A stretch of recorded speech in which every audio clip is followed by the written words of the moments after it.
Bonjour à tous. La dernière vidéo, j'étais pas au mieux de ma forme. Hein. Et je voulais surtout remercier les... Je sais plus combien j'ai... Presque une centaine de commentaires sous ma dernière vidéo, suite au décès de ma sœur et d'Elios.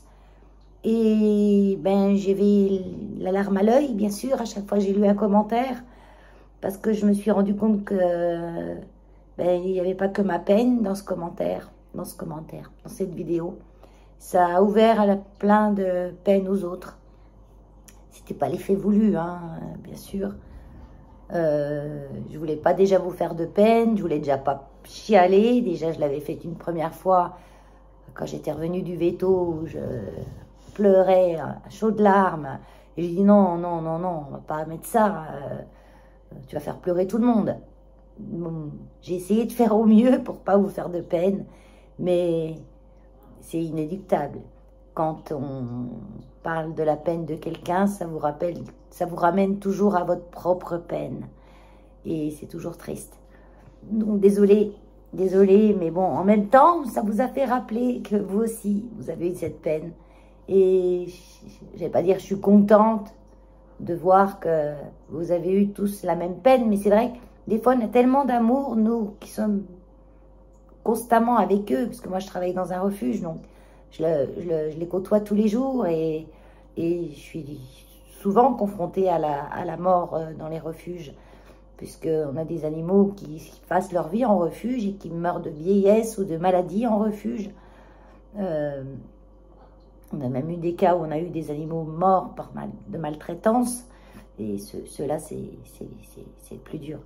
Mais quand c'est votre animal, votre moitié, c'est encore plus difficile. Bon, on va pas rappeler encore ça, parce qu'on va encore tous chialer. Donc, c'était juste pour... j'ai lu tous les commentaires de tout le monde, hein, mais j'ai pas répondu à tout le monde, parce que c'était trop de temps, et j'ai mieux passé du temps à autre chose.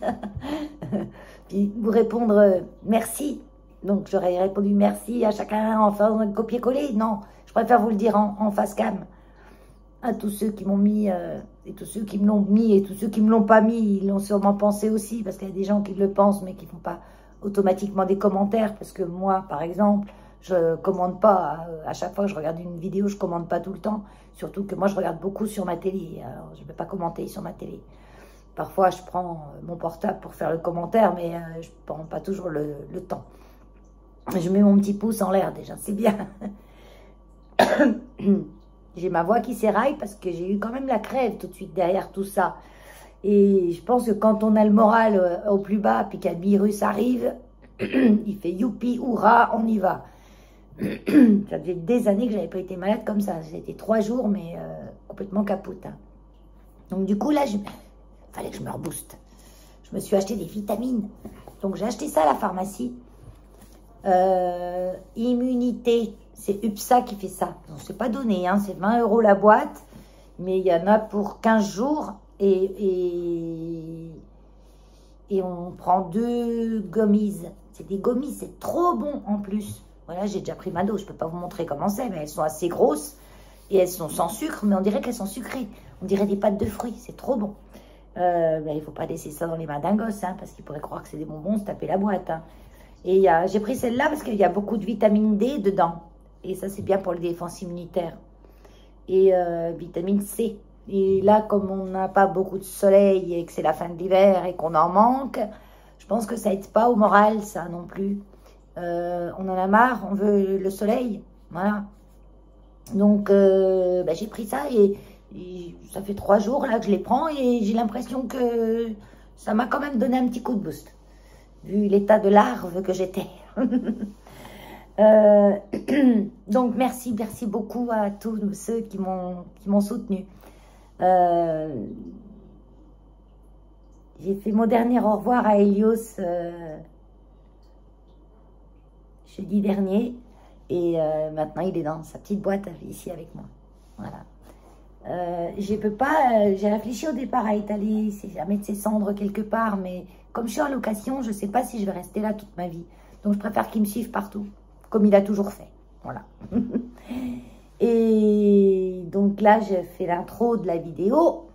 J'en profite pour voir qu'aussi, comme je n'avais pas lu les commentaires depuis une dizaine de jours, que j'ai enfin vu que la vidéo de mon haul Temu que j'avais fait il y a plus de 10 jours, oui, presque 15 jours, elle était chargée qu'à moitié.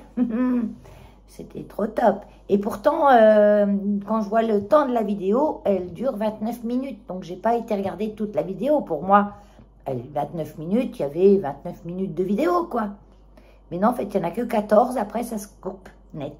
Donc, j'ai toujours la vidéo dans mon ordinateur. Donc, je vais récupérer le temps qui reste, que vous n'avez pas vu. Donc, les 15 dernières minutes à peu près.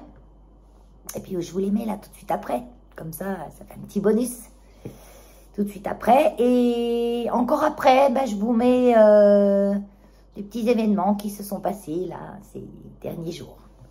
Des événements positifs.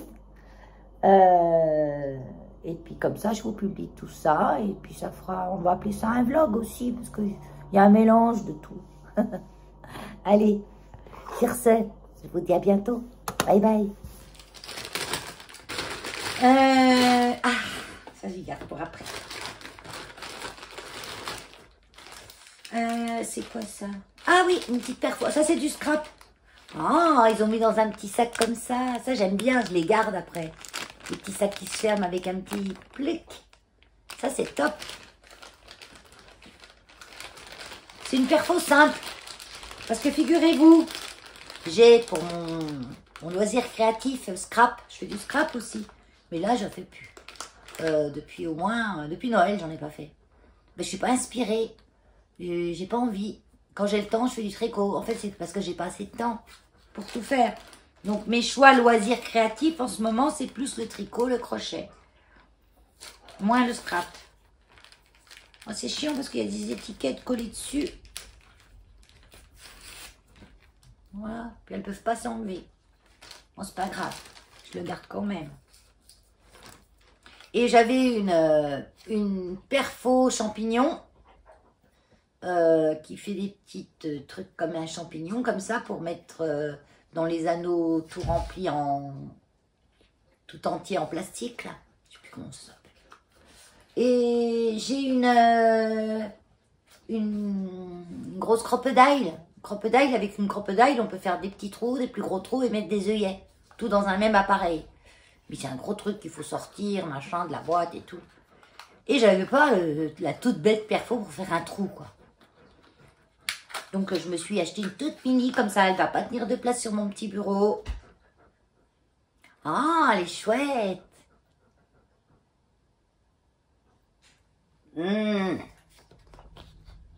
Là, vous voyez, là, un petit crochet pour qu'elle se ferme.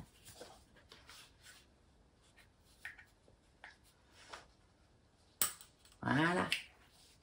Et là, elle s'ouvre. Allez, on fait un trou dans le carton.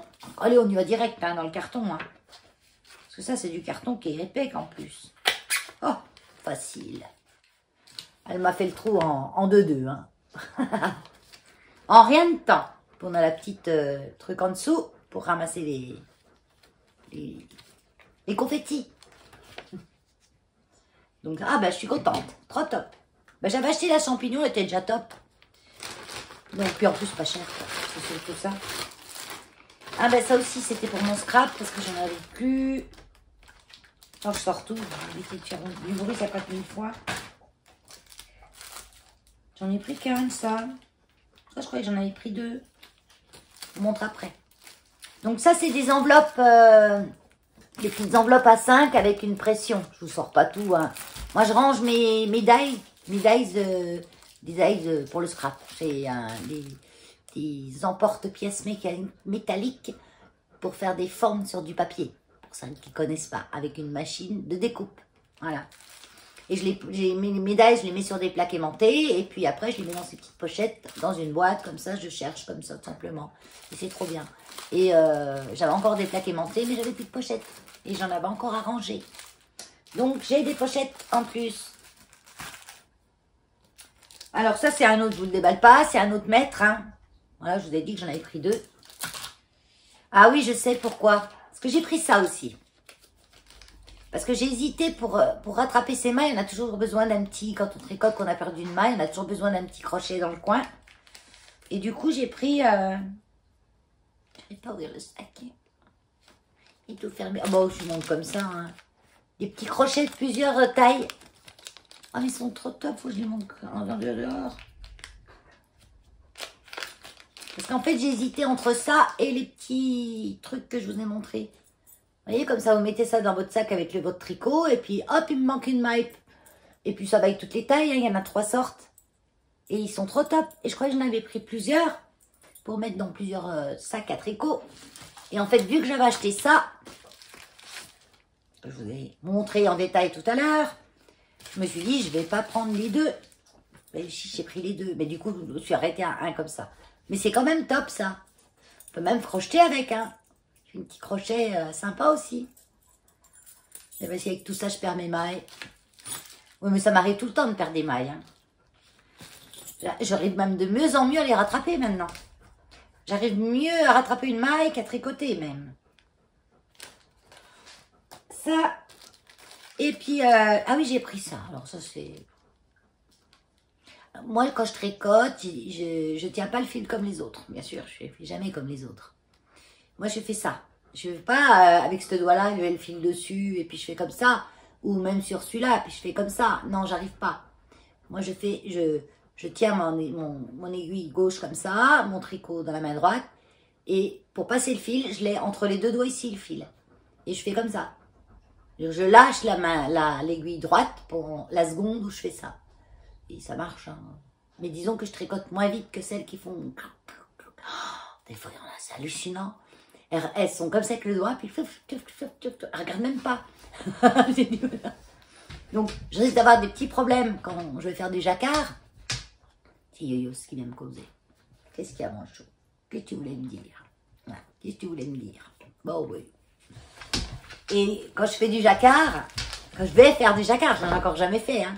Il faut avoir une couleur dans une main, une couleur dans l'autre. Alors, les 3 couleurs, ça n'est pas rendu encore. Mais une couleur dans une main, une couleur dans l'autre. Par contre, je commence à m'entraîner à avoir à tricoter sur... J'arrive à mettre le fil sur mon doigt, là, à le coincer. Et puis comme ça, je prends le... Je peux avoir un comme ça. Je fais ça, et là, je pourrais prendre l'autre couleur dans l'autre main. Et le souci, c'est que je vois qu'elle serre comme ça. Mais moi, j'ai du mal à serrer le fil qui tient là, qui passe ici. À le serrer pour avoir une tension pas trop molle. Avec ma main gauche, mon quinquin, il serre mal là. Et j'y arrive pas à enrouler. Et donc, sur Temu, ils vendent des bagues. En plus, elles sont rigolotes, hein. C'est une bague. Elles sont réglables ou pas? Oui. Oh Dieu.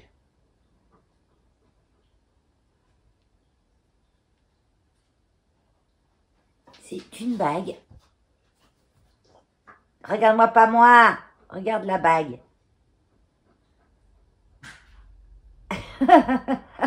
Restez pendu 3 heures là. Où on passe le fil.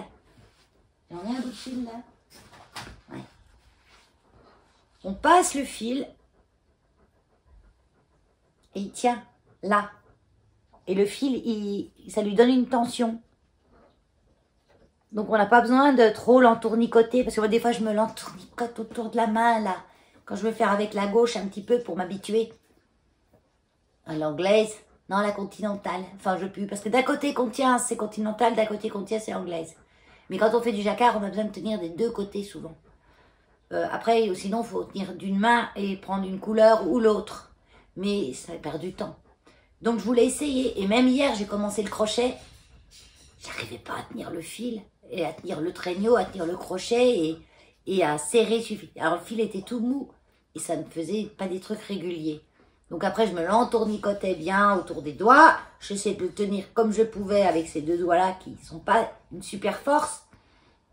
Je pense que c'est une habitude, hein. Ils vont se faire avec le temps. Hein.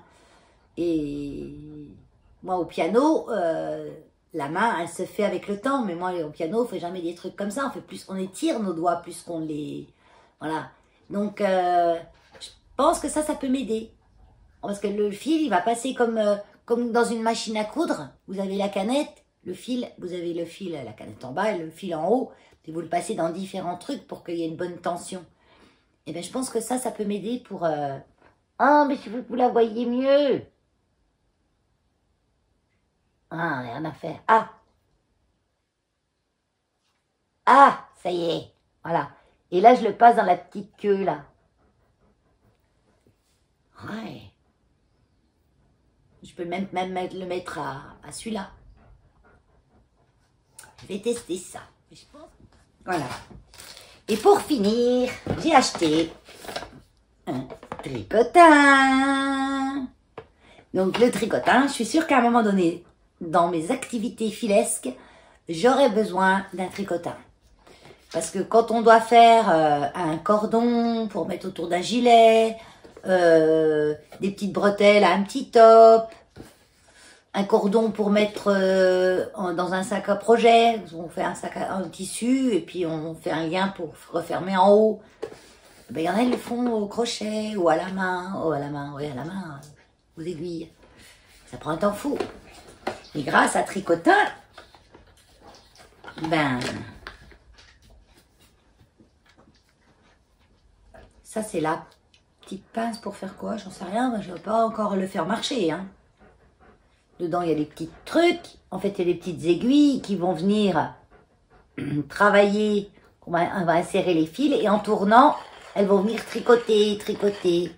Et après il sort par où le tricotin? Ah bah par en dessous. Il sort par là. Et après on a le truc qui sort. Je vous montrerai en vlog. Je vais y tester bien sûr. Bon, il y a 4 aiguilles qui fonctionnent bien. Moi quand j'étais petite, on les avait en bois avec des petits clous comme ça. Et puis on mettait dessus et puis il fallait croiser les fils, machiner. Ça ne se faisait pas tout seul. Ça nous occupait bien. Mais là j'ai pas le temps de m'amuser à faire ça. Hein, donc c'est pas un truc qui va tout seul maintenant. Hein. Donc il y a le mode d'emploi. On peut faire des choses avec. Hein. Vous voyez, on peut faire des trucs sympas avec. Hein. Nous on faisait des petits tapis avec nos tricotins. Après on les mettait en escargot, on cousait dessous et puis ça faisait un petit tapis. Comme là. Là. Voilà. En croisant, il donne même des idées. Comment il faut les passer et tout.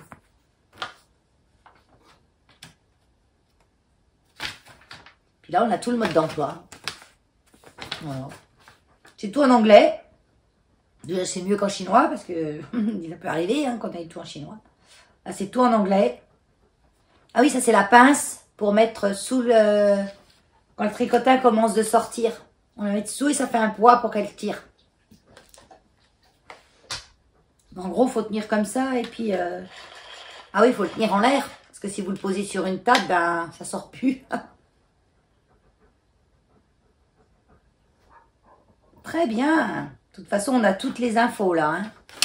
Hein. Même c'est en anglais, mais il y a tous les dessins. Donc, c'est nickel. Et puis, franchement, pour le prix, c'est pas donné ça. Hein. Allez voir sur les sites de laine, tout ça, c'est bien plus cher. Hein. Donc ça va. Il faut être bien costaud. Et puis ma foi, ben, c'est tout. C'est déjà pas mal. Plus qu'à tester la bague. Tester le tricotin. Mais je vous montre tous les tests. Tout ça, je vous montrerai dans un vlog. Quand je m'y mettrai.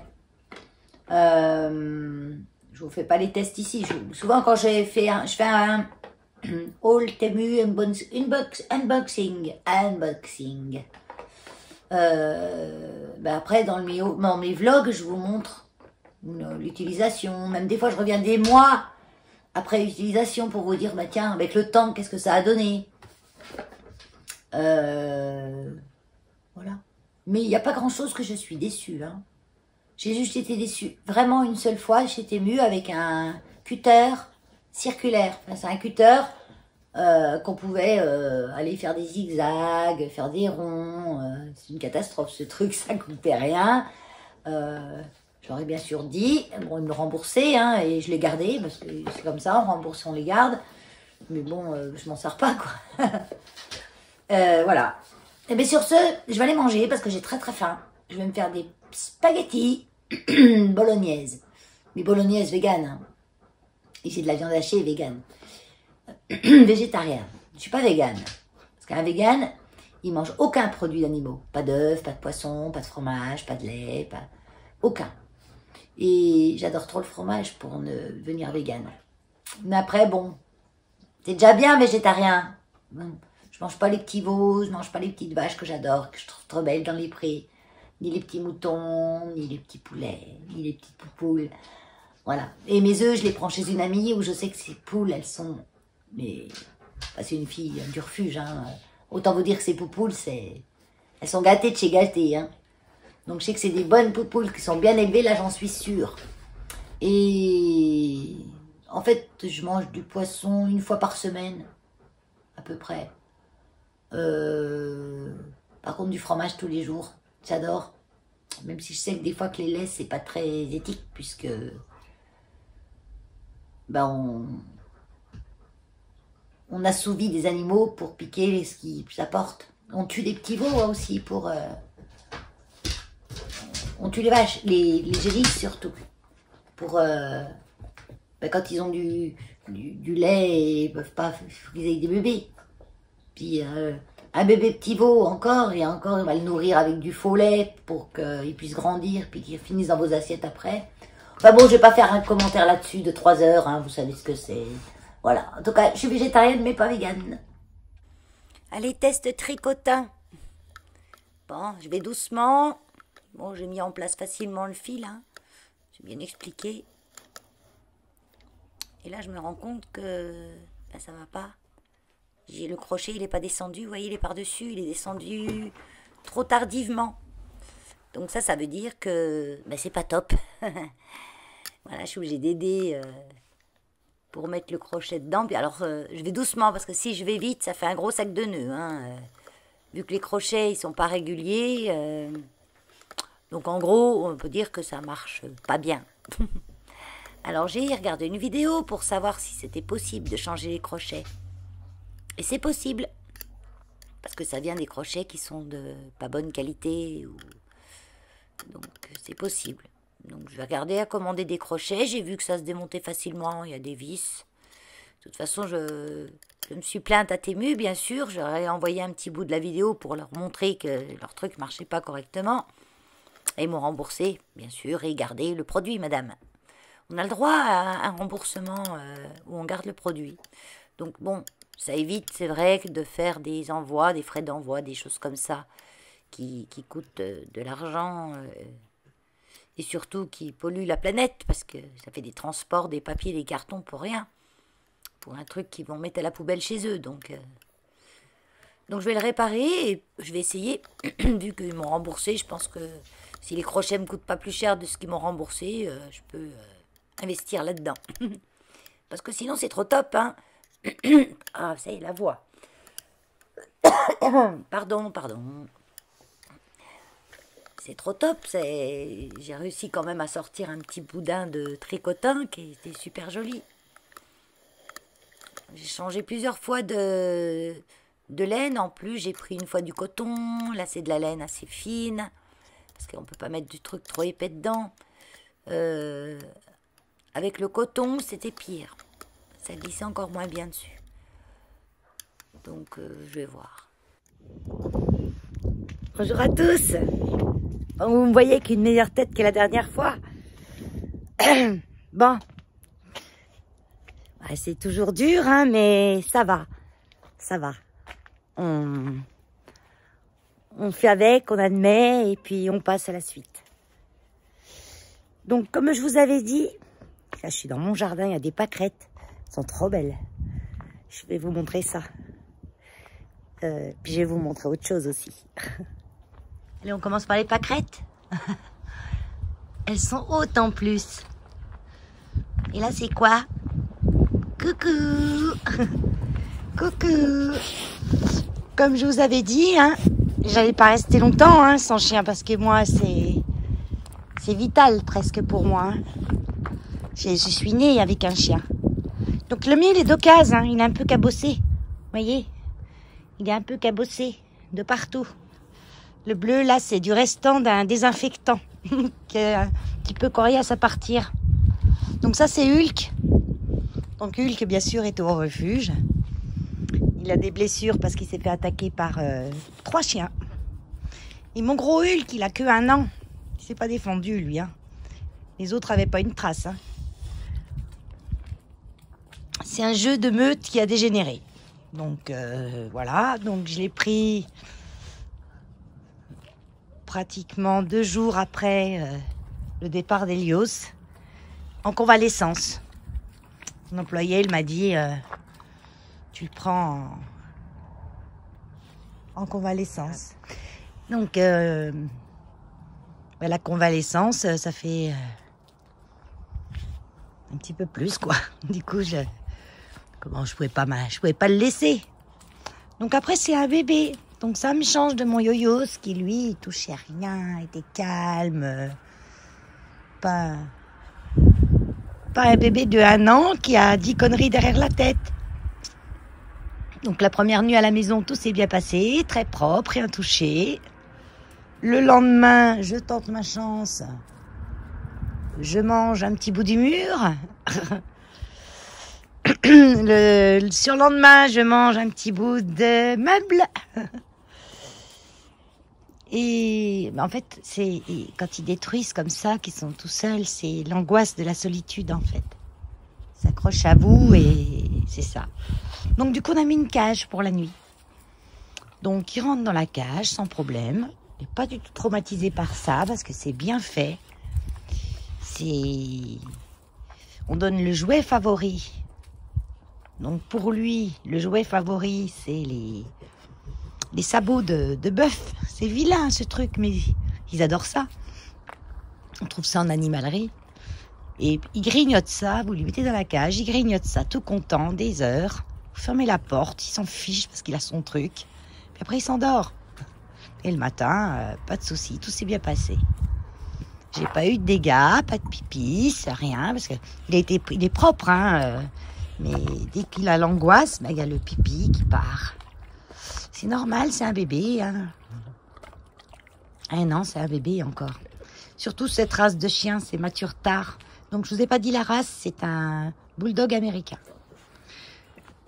C'est un chien qui est une race qui n'est pas reconnue en France, qui peut même être catégorisée en France. Donc il est arrivé chez nous par saisie. Saisie judiciaire. Parce que c'était une dame qui les avait soi-disant trouvés dans un bois, qui les avait mis sur Facebook pour les donner. Et puis en fait, on s'est rendu compte que c'était pas du tout ça, que c'était un trafic. Et qui mettait les annonces pour faire pleurer dans les chaumières et que les gens se précipitent. Donc les chiots étaient dans un état, parce qu'il avait 3 mois, hein, dans un état lamentable. Hein. Ils étaient maigres, bourrés de puces, de vers, socialement complètement déconnectés. Ils connaissaient rien, ils n'avaient jamais rien vu. La mère, ils l'ont pas eu correctement, puisqu'apparemment la nana avait séparé les chiots de la mère très tôt parce que soi-disant elle voulait les manger. Alors que c'est une réaction totalement normale pour une mère qui est assez brutale avec des chiots qui peuvent avoir besoin de brutalité. Donc là, vous inquiétez pas, là il a été rasé sur le côté. C'était pour voir s'il avait des blessures profondes. En fait, à part les oreilles déchirées, il n'avait pas de blessures profondes dans le cou. Donc là, j'ai mis mes jonquilles qui sont en train de... et mes tulipes qui sont en train d'éclore là, dans la volière de Keno, parce que monsieur voulait manger les fleurs et les feuilles. Et c'est poison, ça. Et je sais pas pourquoi il est attiré par ça. Il allait directement vers ça. Et alors que c'est pas bon du tout. Donc, puis j'ai pas envie qu'il me les mange. Donc, elles sont dans la cage. Ce Keno va pas encore dehors, hein, il fait trop frais. Hein. Même si là, on commence à avoir un petit peu plus de un peu plus de chaleur, on va dire. C'est pas encore ça. Hein. Il fait 11 degrés, 12 degrés à peu près. Mais parfois, une petite bise du nord qui vous refroidit bien. Donc, sinon, mon yo-yo, je l'ai emmené incinérer. J'ai ramené ses cendres. Et voilà. Je lui ai fait son petit coin avec sa petite bougie que j'allume les soirs. Et puis, il est dans mon cœur. La place, c'est encore pas bien définie. Il y a encore des jours où c'est dur. C'est récent, hein. Même si Hulk me compense un petit peu ce manque, il ne compensera jamais totalement, hein. Il sait qu'il va aller s'enfiler. Ah, puis lui, il voit clair. Donc, mais il est gentil. Puis, c'est des chiens, ça, c'est des pots de glu. Par contre, il faut avoir main de fer dans gants de velours. Puis tout à l'heure, je parle, j'avais pas démarré le bouton. Oh, punaise, à chaque fois, je fais le coup. Allez, je vous pose là. 2 minutes, le temps que je papote. Je sais plus ce que je vous disais. Je sais plus où je m'étais arrêtée. Donc, oui, je parlais de la race. Oui. Et je suis rentrée, j'ai pas... Comment ça se fait que j'ai pas démarré? Bon, peu importe. Donc, du coup, le bulldog américain n'est pas catégorisé tant qu'il ne rentre pas dans une catégorie par une diagnose. Une diagnose, c'est un vétérinaire agréé qui prend les mensurations du chien. Il a un tableau de catégories. Si les mensurations de son périmètre crânien, de sa mâchoire, de sa hauteur au garrot, de son périmètre thoracique, etc., rentrent dans ce cadre, il est catégorisé. Et comme c'est une race non reconnue, donc pas de papier, pas de loft, il est catégorie 1. Donc interdit à la détention, interdit à la cession. Donc non, si ça serait arrivé avec Hulk, j'aurais pu l'avoir en famille d'accueil. Parce que j'ai tous les agréments nécessaires. Et donc bon, Hulk est grand, donc ça va. Il ne rentre pas dans la catégorie. Mais il faut faire attention avec ce genre de chien. Les particuliers qui font reproduire ce genre de chien, les donnent n'importe où à n'importe qui, risquent des peines pour eux et pour l'animal. Et tant qu'il n'y a pas de problème, tout va bien. Mais le jour qu'il y a un problème, les amendes sont imposantes pour la personne et pour l'animal, c'est souvent des circonstances, des suites fatales. Enfin bon, on parle plus de ça. Donc, comment je me suis retrouvée avec Hulk? Ben voilà, je vous l'ai dit, à la base, on prenait le chien en convalescence. Et du coup, je me suis dit, mais non, mais Hulk, il est heureux. Je voyais qu'il était heureux chez moi. Et après, c'est la culpabilité qui vient. Pourquoi lui et pas un autre? Pourquoi j'ai... Et je me suis dit, mais comment t'aurais pu choisir? J'aurais pu choisir en prenant un des plus anciens. Et mon collègue, il me dit, mais tu sais, les plus anciens, c'est pas les plus malheureux. Ils sont ici chez eux. Je vois Moka, le plus ancien du refuge, c'est un Malinois. Il est chez lui au refuge. Il monte la garde, personne dans le refuge. S'il est en liberté dans le refuge, personne rentre. Il a son petit dodo, ces moments où il va dans la pièce avec les employés. Il a le canapé où il dort dessus. Enfin, il a ça, c'est sa maison. Et il me dit, t'as déjà vécu 9 ans avec un chien qui est laissé rentrer, personne chez toi, tu vas pas emmener Moka qui va faire la même chose. Alors que Moka, au refuge, est super heureux et qu'il n'aurait pas envie d'être ailleurs, qu'il serait en stress. Hein, lui, dès qu'il vient des gens pour une adoption qui le regardent, ah bah, il les boufferait. Hein. Alors qu'avec nous, c'est un amour. Donc, voilà. Et bah, du coup, j'ai pas vraiment choisi. On a choisi pour moi. Le destin a choisi pour moi. Donc, voilà. Sinon, j'ai avancé dans mon tricot. Enfin, j'ai avancé un peu parce que j'ai quand même... Parce qu'en même temps, j'étais pas bien moralement, j'ai chopé la crève. Et quand on n'est pas bien moralement, qu'on chope un microbe, il est x10.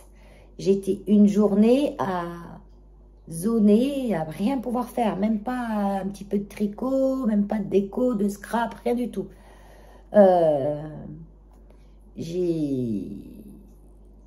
j'ai quand même avancé, là depuis 2-3 jours ça va mieux, donc là j'y vais. Hein. Je vous montre. C'est tout foutu par terre. Donc, c'est un pull que je suis en train de faire. Vous voyez, mon premier pull. Donc, c'est basé sur un tuto de la chaîne Stéphaline Made. Je vous mets tout en barre sous la vidéo dans la description. Je vous mets les liens. Elle l'appelait le pull ciel. C'est un pull tout simple. Mais tout bien. Je ne sais pas si vous allez voir. Dans la selle derrière, Valérie. Voilà. Donc là, c'est le devant. Donc moi, je le fais en laine. Je mélange 2 fils. Du mohair et puis là, une autre couleur. Parce que j'ai fait en gris foncé. Et là, j'ai une couleur mélangée pour faire une bande comme ça. Parce que j'avais peur de ne pas avoir assez de gris. Comme j'ai jamais fait de pull, j'ai pas trop l'idée de savoir combien je vais utiliser exactement de pelote de laine. Et j'ai peur de ne pas avoir assez de gris. Donc du coup, j'avais une pelote ou 2 de celle-là là, que j'avais acheté en promo. Donc du coup, je fais une bande. Et ça donne ça, la petite bande. Oui, c'est sympa. Donc là, c'est un pull qu'on tricote tout en rond, sans couture, sans rien. J'ai commencé par le col. J'ai fait comme ça. Là, après, on rejoint. Là, c'est les manches. Après, on va venir... là, j'ai mis un câble parce que les mailles, comme on dit, elles sont en attente. Après, je vais les récupérer, je vais tricoter les manches. Là, je fais le corps. Voilà. Donc... c'est pas mal, je trouve. Hein. Je ne voulais pas trop large. J'aime pas les pulls où on nage dedans, là. J'aime bien un pull qui soit pas trop serré, mais pas large non plus. Il est super doux. Ça pique un tout petit peu, le mohair, mais pas beaucoup. Mais pareil, après, une fois qu'on le lave, une fois, ça pique beaucoup moins. C'est du mohair de Drops. C'est du mohair qui n'est pas trop cher, quoi. Mais ouais, donc je vais faire la même. Là, je vais finir la rayure là maintenant. Je vais repartir avec un peu de gris. Je vais refaire une petite rayure un peu plus fine et une troisième juste avant le bord côte en bas, encore un peu plus fine. Et je ferai la même chose sur les manches. Ça fera un style. Donc je suis assez contente de moi pour le moment. J'ai encore à tricoter. Hein. Sinon. J'ai plein de rempotage à faire, mais j'ai pas envie. Parce qu'il n'y a pas de soleil et puis il caille dehors. Mais là, on va aller faire un petit tour à pied avec Hulk, parce qu'il faut qu'il marche un petit peu quand même tous les jours. Il est jeune, hein, il a besoin de marcher. Il a dormi tout le matin. Tout le matin, il était à mes pieds. Moi, j'ai préparé, parce que dimanche, j'ai l'Assemblée Générale au refuge, donc je dois préparer mon rapport moral, les bilans animaliers, les bilans... on a un comptable pour le rapport financier qui vient heureusement parce que moi les chiffres soufflent. Puis la trésorière, elle ne connaît pas grand chose non plus. C'est même moi qui lui fais son petit discours parce qu'elle ne sait pas trop comment y arranger. Enfin bon. À bientôt. On est en balade au parc et là on est du côté de la ferme animalière. Il y a les petites chèvres. Il a voulu en renifler une. Elle a mis un coup de corne dans le grillage. J'ai pas dégainé le portable assez vite. Donc du coup, maintenant, il se méfie. Hein? Hein, mon gros? Bah oui, c'est des gentils. Mais il faut pas les embêter. Et ils sont coquines, les petites chèvres. Hein? Ils sont coquines. Donc ils sont bien là. Hein? Ils ont des abris. Là, on a des moutons, on a un lama là-bas au fond. Il y a toute une partie volière avec pan, etc. C'est une petite ferme, quoi. Tous les animaux. Et Hulk, il n'avait jamais vu ça. Il est un peu impressionné, il ne sait pas comment il doit réagir, mais bon, je lui apprends qu'en fait, on ne réagit pas. C'est rien, on s'en va. On ne stagne pas 3 heures devant parce que ça leur fait peur. Et puis là, on arrive vers les poneys. Là, on a des ânes. Donc, Hulk, tu ne vas pas t'approcher parce qu'il y a une clôture électrique. On leur fait pas peur. On évite que les chiens ne s'approchent trop pour leur faire peur.